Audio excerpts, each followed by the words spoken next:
우리가 기승을 부립니다. 기도하면서 말씀 가운데 우리 늦더위도 거뜬히 이겨낼 수 있기를 주의 이름으로 간절히 축원합니다. 제가 어려운 질문을 하나 여쭙겠습니다. 오늘 제목이 성공의 원칙이라는 제목이에요. 저는 질문을 드릴 때 답을 알려드리고 여쭙니다. 답이 나갔습니다. 네, 성공하는 삶을 사는 사람의 공통점이 뭘까요? 성공하는 원칙이 있더라는 거예요. 이 원칙대로 하니까 성공을 하더라는 거예요. 죄송합니다. 사진 하나를 보여드릴게요. 주홍 글씨라고 하는 그런 영화의 포스터거든요. 17세기 미국의 보스턴을 배경으로 쓴 그런 영화화된 그런 글입니다. 이 책에는요, 주인공이 누구냐면요, 청교도 목사님이 이 책의 주인공이에요. 아더 디메스데일이라고 하는 이 목사님이, 청교도 목사님이 이 주홍 글씨의 주인공이거든요. 젊은 목사님이에요. 잘생겼어요. 설교도 잘해요. 영성도 있어요. 성령의 능력도 나타나요. 별로 관심이 없으시네. 어떻게 해야 돼? 관심을 끌을까? 그분이 바로 아더 디메스데일이라고 하는 청교도 목사님이에요. 대중의 인기를 한 몸에 누리는 영적인 거장이고 영적인 리더예요. 누구도 따라올 수 없는 지적인 능력도 갖고 있어요. 도덕적으로도 탁월합니다. 탁월한 말재주, 화술도 있습니다. 젊은 나이에도 가마력이 있는, 그렇죠? 능력 있는 설교를 하는 설교가이기도 합니다. 교회 주변의 다른 목사님들이 그 탁월한 목사님의 설교에, 그렇죠, 영향을 미칩니다. 그 교회 성도들은 이 젊은 목사님을 자기의 교회 목사님으로 모신 것을 하나님이 주신 선물이라고 늘 생각을 했어요. 자신의 연약함을 고백하고 그 목사님을 볼 때마다 이렇게 불렀어요. 그런데 영적인 이 성공 이면에는 아무도 알지 못하는 비밀스러운 생활이 있습니다. 왜 목사님이 주인공인데 여자가 등장할까요? 눈치를 빨리 채야 돼요. 그렇죠? 이 목사님이 교회의 여성도와 부적절한 관계를 갖습니다. 결국 여자 성도가 임신하고 아이를 갖습니다. 사람들은 여인을 혹독하게 비난하기도 합니다. 결국은 자신의 도덕적인 실패가 탄로날까봐 노심초사하던 이 젊은 목사는 결국 성결과 음란의 두 현실을 견디지 못하고 치욕스러운 삶으로 몰락의 길을 간다는 얘기가 주홍 글씨라는 저 책의 내용인 거예요. 아더 디메스데일이라는 이 목사님. 자, 왜 그런 일들이 일어날 수밖에 없었을까요? 여러분, 이 이야기를 잠깐 드렸는데요. 이 이야기를 들으면서 여러분은 어떤 생각을 하셨습니까? 아시죠? 아더 디메스데일이라는 이 목사님의 이 이야기, 뒷이야기까지 쭉 얘기해 드렸어요. 여러분 어떤 생각이 들어요? 안타깝다. 자신을 목사가 잘 지켜야지. 사필귀정이지. 아이고, 앞에 뒤에가 다른 녀석이네. 별의별 생각을 다 하실 것 같아요. 그렇죠? 다양한 대답이 나오겠죠? 한마디로 안타까운 마음이 드는 건 사실입니다. 능력도 있고 영적인 리더십도 있고 영적인 가마력도 있는 사람입니다. 하나님이 더 크게 사용할 수도 있는 그런 인물이에요. 그런데 목회자로서의 원칙에서 벗어나는 행동을 하는 바람에 그의 삶은 끝이고 분으로 끝날 수밖에 없었던 이야기입니다. 하나님은 저와 여러분에게 오늘 이 저녁에 질문을 던집니다. 어떻게 하면 하나님이 주신 성공을 망치지 않을 수 있을까? 오늘 질문입니다. 대답은 오늘 우리가 봉독한 이 사사기의 말씀에서 찾으려고 합니다. 저는 이렇게 말씀을 드리고 싶어요. 하나님이 주시는 성공을 망치지 않기 위해서는 오늘 나와 있는 나실인의 원칙을, 그렇죠? 성공의 원칙을 세우자라고 했지 않습니까? 나시린의 원칙을 세우는 게 우리가 인생을 성공하는, 신앙에 성공하는 원칙이라는 거예요. 이 사사기 14장 15장에 걸쳐서 삼손 사사라는 이야기가 나옵니다. 젊은 목회자의 인생, 그렇죠? 너무나 없어요. 주홍골시에 나와 있는 이 젊은 청교도 목사님과 이 사사기 삼손의 이야기는 너무나 똑같이 흘러가고 있는 걸 볼 수가 있어요. 자, 이제 삼손 얘기로 돌아와 볼게요. 그럼 삼손의 탄생은 특별합니다. 사사기 13장 바로 앞에 2절입니다. 삼손이 태어나는 장면인데 이렇습니다. 소라 땅의 단지파의 가족 중에 마누아라 이름하는 자가 있더라. 그의 아내가 임신하지 못함으로 출산하지 못하더니. 지금요, 삼손의 아버지 어머니 얘기를 하는 거예요. 아이를 갖지 못하는 가정에 누가 태어난 거예요? 하나님 은혜로 삼손이 태어난 거예요. 그렇죠? 엄마는 불임 여성인 거예요. 자, 그러면 그 불임 여성에게 삼손이 태어났네요. 이럴 때는 아멘은 해도 되는데, 그렇죠? 아이가 태어날 수 없는 불임 가정이라고 분명히 출산하지 못하더라고 했어요, 분명히요. 근데 삼손이 태어났어요. 그럼 우리 눈치를 채야 돼요. 기적이에요, 기적이에요. 기적인데 왜 안 놀래나? 기적도 얘기하는데 기적을 들으면서 안 놀래면 내가 놀랜다고 했잖아요. 저 놀래게 하지 마세요, 그죠? 그러니까 놀랄 때는 빨리 놀래줘야 돼. 다시 해야지. 불임 여성이래, 엄마가. 근데 삼손이 태어났네? 그래요. 아멘을 하든지 와를 하든지 해야 될 거 아니에요. 하나님의 기적으로 삼손이 탄생한 거예요. 자, 3절로 5절 더 읽어볼게요. 시작. 여호와의 사자가 그 여인에게 나타나서 그에게 이르시되 보라, 내가 본래 임신하지 못함으로 출산하지 못하였으나 이제 임신하여 아들을 낳으리니. 시작. 또 4절. 그러므로 너는 삼가 포도주와 독주를 마시지 말며 어떤 부정한 것도 먹지 말지니. 5절. 보라, 내가 임신하여 아들을 낳으리니 그 머리 위에 삭도를 대지 말라. 이 아이는 태에서 나옴으로부터 하나님께 바쳐진 나시린이 됨이라. 그가 블레셋 사람의 손에서 이스라엘을 구원하기 시작하리라 하시니. 아멘. 하나님의 기적으로 태어날 수 없는 가정, 태어날 수 없는 부부 사이에서 하나님의 은혜로, 하나님의 기적으로 삼손이 태어난 거예요. 그렇죠? 그래서 오늘 말씀 13절에 보면은요, 내가 전에 말한 모든 것을, 그렇죠? 삼가서라고 얘기하고, 삼가서는 옛날 성경에 보면 지켜서 이렇게 표현하고 있어요. 삼가서 뭐예요? 다 지키래. 뭐를요? 하나님이 말씀하신 것을 다 지키래요. 그게 지금 우리 3절, 4절, 5절을 읽은 거예요. 4절, 5절에 보면 지켜야 될 게 있어요.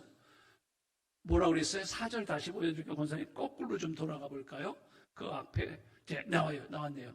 4절이요. 금방 나왔었어요. 너는 삼가 포도주와 독주를 마시지 말며 어떠한 부정한 것도 먹지 말지니라. 그렇죠? 이 사람을 누구라고 그래요? 나시린이라고 표현을 했어요. 그렇죠? 맞아요. 나시린의 규정에 대해서 설명한 게 3절, 4절, 5절인 거예요. 즉 삼손을 잉태할 수 없는 가정에 하나님이 보내시면서 하나님이 성공하는 원칙을 가르쳐 준 거예요. 3절, 4절, 5절이요. 삼손은 이름 그대로 자녀가 없던 마노아의 집에, 삼손은 태양이라는 뜻이에요. 작은 태양이에요. 블레셋의 억압 속에서 흑암 가운데 살아가는 이스라엘 백성들에게 태양처럼 빛나는 희망이라는 그런 뜻이거든요. 삼손은 태양처럼 자랐고 성장해서 사역을 시작할 무렵에 하나님의 영이 임하는 축복도 누립니다. 쭉 내려가서 25절을 볼까요? 있나요? 네. 소라와 에스다올 사이의 마하네단에서 여호와의 영이 그를 움직이기 시작하였더라. 삼손, 하나님의 영이, 성령이 그를 통해서 역사하기 시작했다는 거예요. 자, 그럼 여러분, 삼손은 이렇게 그 시대에 희망이었어요. 빛을 잃어서 깜깜한 그들에게 태양이어서 희망이 되었다는 것입니다. 자, 그런데요, 이런 삼손, 세상에 무너져간 백성의, 나라가 잃어버렸던 백성들에게 희망이 됐던 삼손이 오늘 우리가 읽은 이 14장에서요 어떤 일이 벌어지냐, 삼손의 삶은 사역이 시작되는 이 14장에서 안타깝게 여호와의 영이 그를 움직이기 시작해서 사역이 시작된 거예요. 근데 사역이 시작됐는데 14장에서부터 무슨 얘기가 나와요? 무너지는 얘기가 나와요. 아까 젊은 청교도 목사님의 이야기를 했잖아요. 잘 나갔어요. 삼손이 성령 충만해서 기초 잘 나갔어요. 세상 말로요. 그러면 여러분 두 가지만 해볼게요. 왜 삼손이 이렇게 무너지기 시작했을까요? 첫 번째, 삼손은 하나님을 보지 않았어요. 이게 첫 번째 삼손에게서 찾을 수 있는 문제예요. 그렇죠? 구약은 사람이 하나님을 보면 죽게 된다고 말하고 있어요. 이때 본다는 의미는요, 방향과 삶을 동시에 표현하는 게 본다라는 거거든요. 하나님을 본다는 말은요, 인생의 방향이 하나님께 맞추어져 있다는 뜻과 지켜보시는 하나님의 눈을 의식하며 산다는 것을 우리는 본다라고 얘기하는 거예요. 자, 그런데 하나님을 안 보네요. 삼손은 하나님을 안 본대요.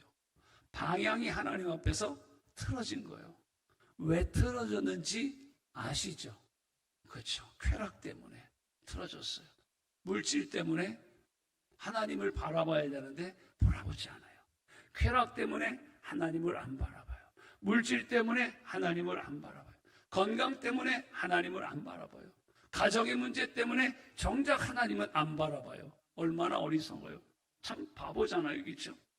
맞습니다. 하나님께 맞추어져 있어야 되는데, 그래서 사사시대 성경은요 17장 6절이에요. 자, 이게 사사시대의 많은 사람들의 모습을 설명한 대표적인 거죠. 사사기의 요약이기도 해요. 시작. 그때에 이스라엘 왕이 없으므로 사람마다 자기 소견에 옳은 대로 행하였더라. 언제? 그때가 언제요? 사사시대예요. 사사기들이 나와서 이스라엘의 지도자 역할을 감당할 그때에, 그렇죠? 왕이 없대요. 늘 말씀드리죠. 우리 이 말씀 굉장히 많이 나눴죠. 왕이 있어요, 있어요. 근데 왜 없다고 그러죠? 그렇죠? 왕이 누구예요? 만왕의 왕 하나님이 계신데 하나님을 1번 뭐예요?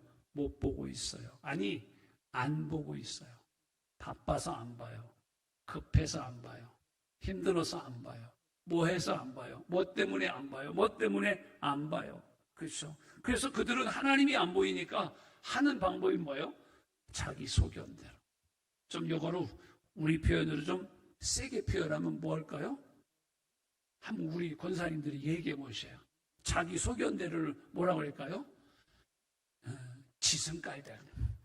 그죠? 지멋대로. 그죠? 지승깔대로 하는 거예요.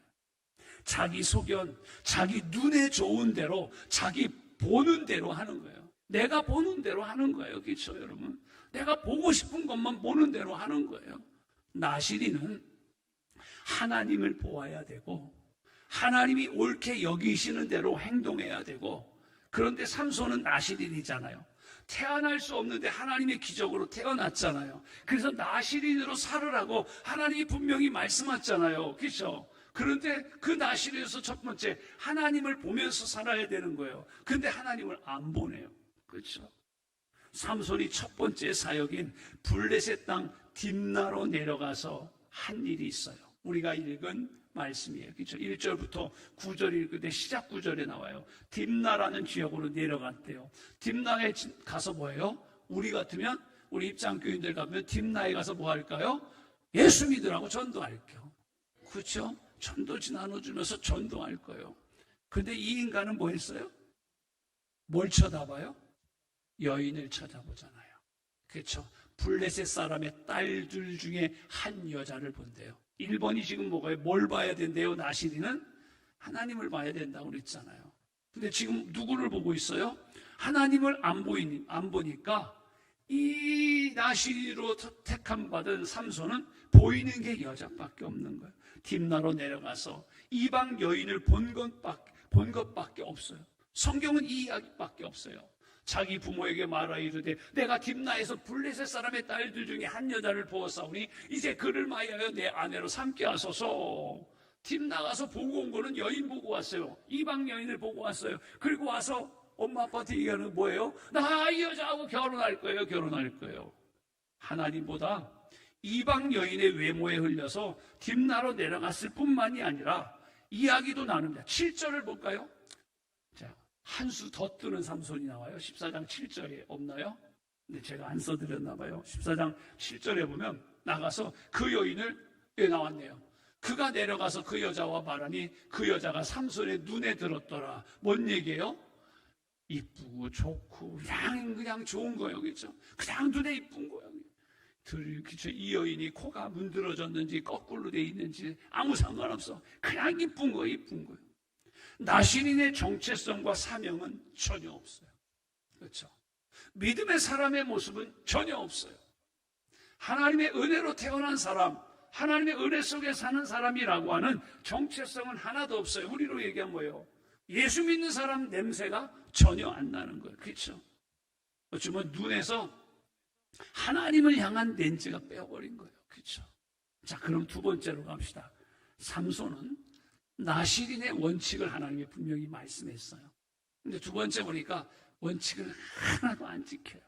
아니, 눈이 여자한테 갔는데 하나님은 생각도 안 하는데 하나님이 주신 말씀을 지키고시오. 그죠? 안 지키는 게 빠져. 자, 그럼 한번 나실인의 원칙을 한번 봅시다. 나실인은요, 첫 번째 나실인의 원칙이 있어요. 첫 번째, 독주나 술이나 포도주나 마시지 않을 것이며. 왜 아멘 안 해요? 몰래 먹으려고?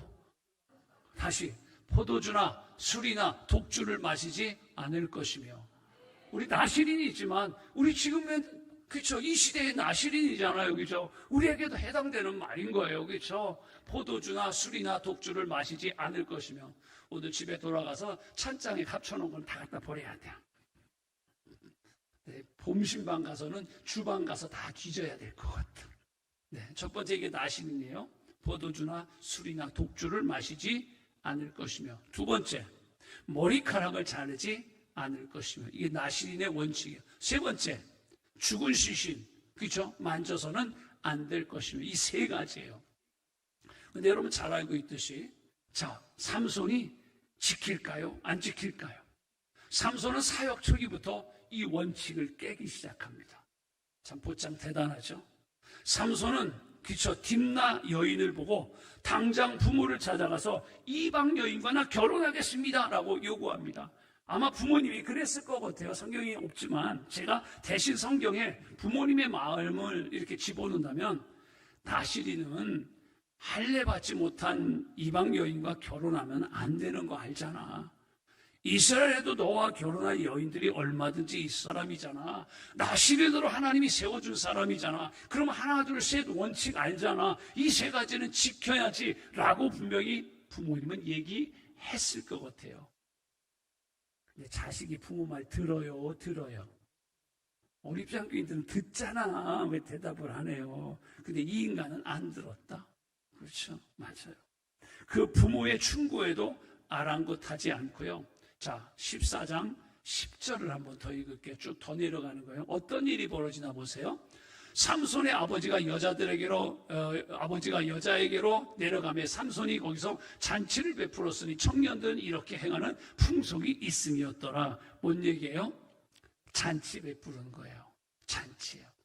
그러면 아까 여러분 나신인의 첫 번째 원칙 뭐 하면 안 된다고 그랬어요? 술 독주라고 그랬어요. 지금 여러분 잔치 무슨 잔치일 것 같아요? 잔치 열렸네, 술잔치 열렸네. 그렇죠? 하나님의 말씀 아랑곳하지 않고 내려가서 술잔치 벌이는 거예요. 부모까지 왔는데 이짓거리를 하고 있는 거예요. 오늘 좀 제가 너무 세게 얘기하나? 그렇죠? 이건 진짜 이짓거리야. 왜? 나실인인데. 어떻게 나실인이 술 마시는 파티를 벌일 수 있으며, 그게 이뿐만입니까? 하나님의 영에 감동되어 죽인 젊은 사자, 그죠? 사자가 으르는 거니까 삼손이 어떻게 했어요? 염소 새끼 찢듯이 입을 찢어서 사자를 찍어주었다고 그랬어요. 그죠? 그 정도 힘이 있는 삼손인 거 우리 알고 있잖아요. 그죠? 그런데요, 그 몸에 붙어 있는 꿀, 그 죽은 다음에 얼마 지나가 보니까 그 죽은 사자의 몸에 뭐가 있다고 그래요? 꿀이 있다고 그래요. 근데 그거 먹잖아요. 그렇죠? 자, 나신인의 원칙 세 번째 뭐였어요? 시체 만지면 안 돼요. 시체 만지면 안 돼요. 만져요? 안 만져요? 만지는 정도가 아니라 그 안에 있는 꿀단지까지 갖다 먹는 거예요. 사실 여러분 꿀이라고 했지만 우리가 먹는 꿀 그거 얘기하는 거 아닐 것 같아요. 오늘 제가 꿀을 선물 받았어요. 지난번에 교회 밖에 벌떼가 이렇게 몰려 있어서 그쵸? 주일 오후 예배 때 이만큼 벌이 느티나무에 벚꽃나무 밑에 매달려서 이거를 119에 연결하다가 생각난 게 소망교회 장로님한테 전화를 했어요. 양봉하시잖아요. 장로님 여기 벌떼 있으니까 가져가세요. 오셔가지고요 이만큼 벌떼를 아마 한 통 정도 될 거예요. 가져가셨어요. 오늘요 감사님이 장로님이 너무 고맙다고 목사님이 벌 한 통 만들어 주셨다고 꿀 양봉 딴 거 요만큼 갖다 주셨어요. 서재 오면 제가 타드릴게요. 꿀은 1차적으로 이방 여인을 가리키는 암호예요. 사실은요 이 꿀은요 달콤한 이방 여인이에요. 여기서 그런데 끝나지 않아요. 결혼을 위한 연회에서 계속 이어지는 말씀이거든요. 다 읽을 수 없어서 오늘 앞부분 9절까지가 있었어요. 오늘 저녁에 집에 가서 기도하시고 집에 가셔서요 오늘 내일 14장 15장을 다 읽어보세요. 오늘 그 얘기를 드리는 거거든요. 결혼을 위한 연회에서 이제 결혼을 하는 거예요. 수수께끼를 내기까지 합니다. 참석한 사람들은 내기에 이기기 위해서 딥나 여인을 위협해서 삼손으로부터 답을 알아냅니다. 이 때문에 내기에 삼손이 져요. 그러니까 승질이 나가지고요, 그쵸? 30명의 블레셋 사람을 쳐 죽입니다. 예. 전개되는 내용을 보면 나신인의 사명을 쫓아가기보다는 자기의 분노와 감정에 따라서 하나님이 주신 능력은 있는데 그 능력을 기초 제대로 사용하지 못하고 있는 삼손을 우리는 볼 수가 있어요. 그래서 15장에 가면요 삼손이 복수하는 장면이 나오는데요, 낙이 턱뼈로 얼마나 힘이 셌는지 1000명의 블레셋 사람을 죽이는 그런 장면도 나와요. 여러분 이제 우리 결론을 내리면서 기도하려고 그래요. 우리의 모습은 어떻습니까? 오늘날의 삼손으로 우리도 살아가고 있지는 않는지요? 서두에 말씀드렸던 그 청교도 목사님 같이 살고 있지는 않는지요? 목사님이네요, 존경받는 분이네요, 영적 지도자네요. 그런데 뒷모습은 그렇지 않아요. 삼손 택함받은 나신이에요. 하나님의 은혜로 태어났어요. 우리에게 크리스찬이에요. 집사님, 권사님, 장로님이에요. 그런데 어떻습니까? 삼손의 모습은 그저 나시린답지 않아요. 나시린으로서 해서는 안 되는 일을 골라서 하고 있어요. 하나님을 바라봐야 되는데 여인을 바라봐요. 세상을 바라봐요. 그래서 오늘 삼손 이야기를 통해서 오늘 우리의 삶을 한번 점검해보고 이 밤에 기도하는 시간이 됐으면 좋겠어요. 네, 여러분. 첫째로 믿음의 성도들은요 하나님과 눈을 맞추며 살아야 됩니다. 하나님의 눈에 맞게 살아야 되는 거예요. 하나님의 눈과 하나님과 눈을 맞추지 않으면 안 돼요. 그렇죠? 설교 시간에요 여러분들 우리 성도님, 집사님, 권사님, 장로님들은 눈을 누구하고 맞춰야죠? 저하고 안 마주치는 사람은 수상한 사람이요. 그렇죠? 설교자가 맞춰야 은혜 받을 수밖에 없어요. 자, 한 가지 예를 들어볼게요. 우리 여러분의 자녀들이, 손주들이 학교 가서 공부한다? 공부 잘하지다. 다 공부 잘하더라고요. 근데 공부하는 학생은요 학교 가서 선생님하고 눈이 맞을까 안 맞을까? 맞아요. 앞에서 칠판으로 막 하는 선생님과 눈이 이렇게 맞는 거예요.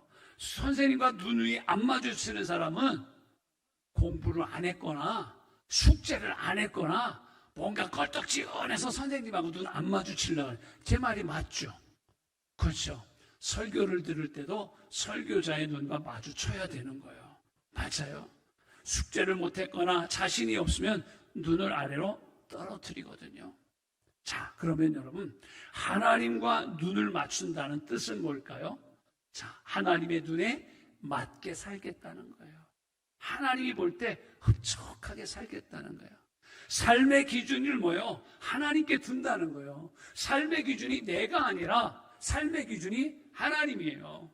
그래서 여러분 삶의 기준이 하나님이기에 이 더운 저녁에도 그렇죠? 오셔서 하나님 앞에 예배하고 기도하고 찬송하잖아요. 어떤 사람들은 연속극 보다가 뒤집어져서 잔다? 우리 교인들은 아니요. 그렇죠? 죄송해요. 예. 삶의 기준을 하나님께 두셨기에 피곤하시지만 하루 종일 뜨거운 곳에서 일하셨지만 오셨잖아요. 그렇죠? 그냥 오시니까 에어컨도 틀어놓고 오히려 춥잖아. 들어오면 아스케끼도 있잖아. 지난주부터 하얀 눈깔 사탕. 오늘 내가 눈깔 사탕 못 꺼내놨다. 그 옛날 추억 생각하시라고 눈깔 사탕, 그 심리 사탕이라고 하죠. 그 절대로 우리 어르신들 깨물으면 안 돼요. 치아 다 나가요. 제가 해보니까요. 10분은 물고 있어야 깨지더라고요. 안 깨져요. 그래서 얼마나 좋아. 교회 오니까 심리 사탕도 주고. 맞아요. 삶의 기준을 하나님께 둔다는 거예요. 세상은 우리의 기준을 하나님보다 세속적인 가치관이나 개인적인 욕망에 두라고 자꾸 세상은 유혹을 해요. 우리는 삼손처럼 본분을 무시하고 자기 욕구에 우리 눈을 마주쳐서 눈을 두어서는 시각을 두어서는 된다 안 된다? 안 된다. 또 하나 밑에 있네요. 하나님의 눈에 합당한 삶을 살고 있다는 그쵸? 자신감의 표현이 있어야 된다는 거예요. 하나님에게서 눈을 돌려 이방 여인에게 눈을 뺏긴 삼손은 하나님의 거룩한 눈과 점점 멀어져 가요. 한 번 안 보니까 두 번 안 보고 두 번 안 보니까 세 번이요. 하나님과 마주칠 수 없어요. 에덴 동산에서 아담과 하와가 범죄한 아담과 하와가 어떻게 했어요?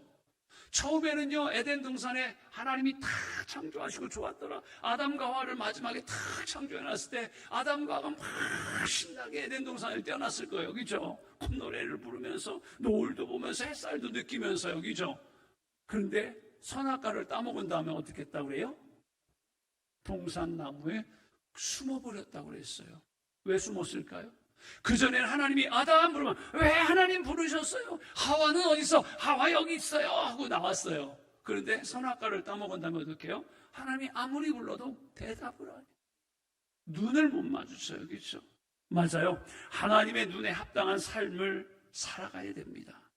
하나님에게서 눈을 돌려 이방 여인에게 눈을 빼앗긴 삼손은 하나님의 거룩한 눈과는 점점 가면 갈수록 멀어졌어요. 삼손은 하나님의 눈을 찾지도 않았고 의식하지도 않았습니다.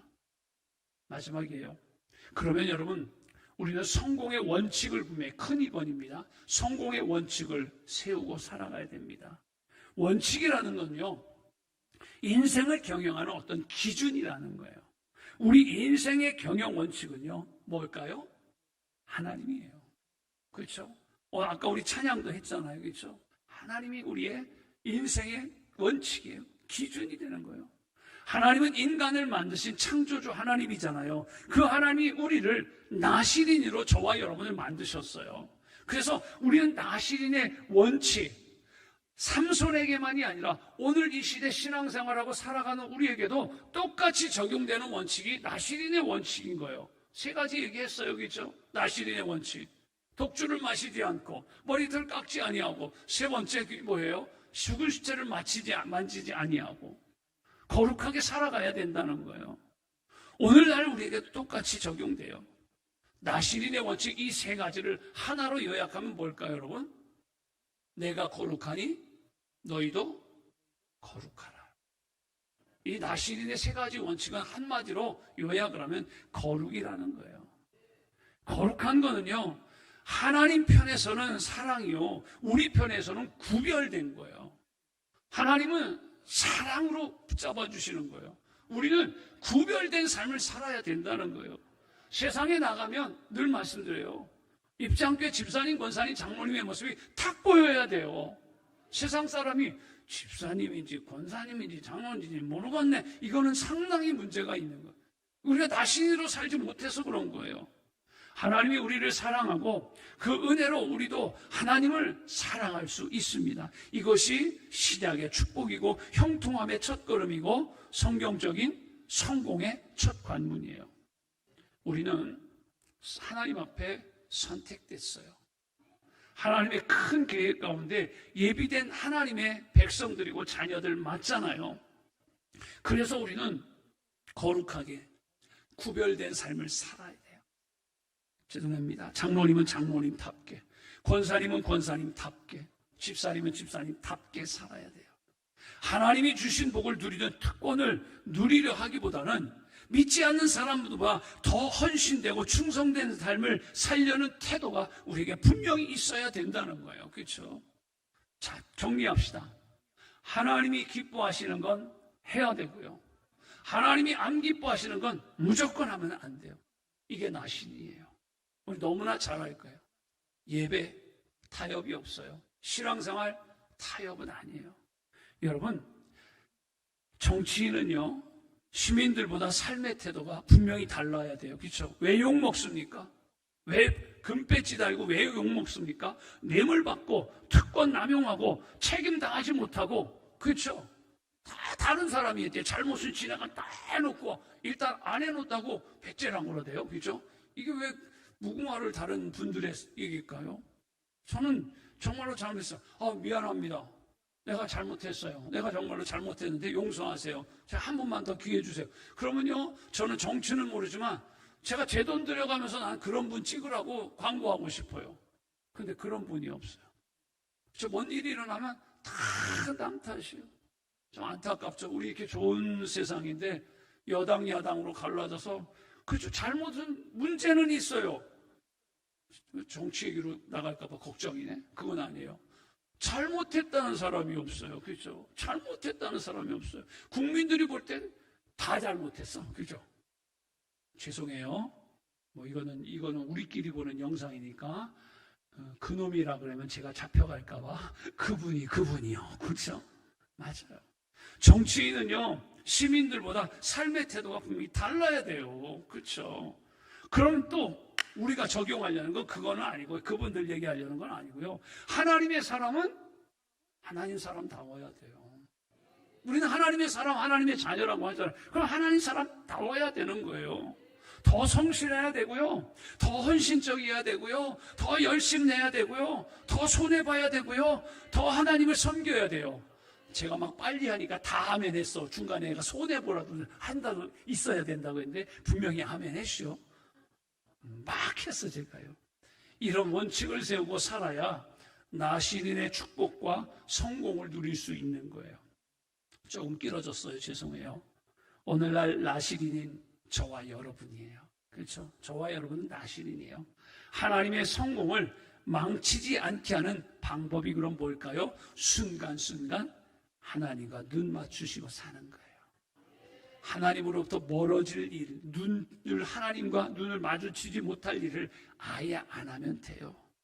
인생 경영의 성공 원칙을 세우며 살듯이 하나님이 이 땅에 우리를 보내신 사명을 잊지 말고 살아갑시다. 이것을 기억하고 살게 되면 하나님의 성공은요, 우리 곁에 분명히 남아 있을 수밖에 없어요. 그분은 우리의 삶을 성공하게 만드실 줄 믿습니다. 우리 또 주신 말씀 부여잡고 찬송하고 기도할 텐데요. 오늘 나시린의 사명을 감당하기를 원합니다. 삼손은 못했는데 우리는 감당합시다. 끝까지, 마지막까지 나시린으로 살아내시는 저와 여러분 되길 주님의 이름으로 간절히 축원합니다.